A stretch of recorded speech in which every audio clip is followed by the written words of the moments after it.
Pizza Royal Dynasty.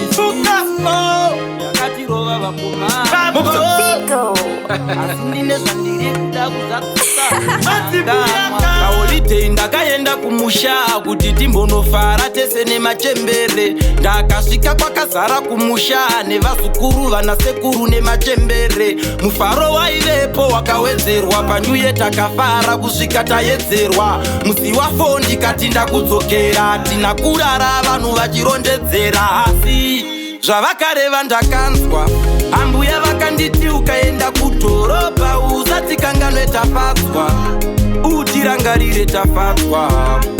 Zvavakareva ndakanzwa, kana sekuru vakanditi ukaenda kudhorobha usati kanganwe tafadzwa, utitumirewo mbeu yesadza. Vakanditi kana wasvika muguta uchangopinda, utitumirewo makanyanisi, mbeu yemadomasi nehanyanisi. Usazodhibhe kana zvingwa 6 jemu neroiko yakanzi usavi mix. Uise pabhazi rinobuda na6, tinozvitambira kunogu zvasvika. Ndiri kuvarongedzera pasuru yavakarondedzera sekuru. Vakanditi muzukuru ndinoda muromo wegejo ndiri mechuru. Zvavakareva ndakanzwa, ambuya vakanditi ukaenda kudhorobha usati kanganwe tafadzwa, vavasikana usawanza.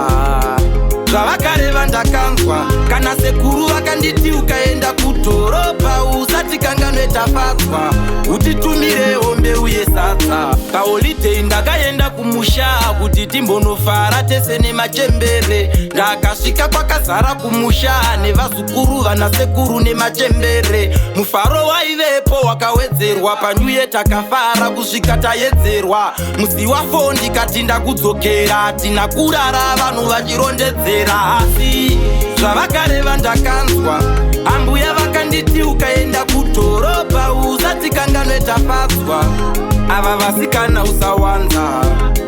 Zvavakareva ndakanzwa, kana sekuru vakanditi ukaenda kudhorobha usati kanganwe tafadzwa, utitumirewo mbeu yesadza.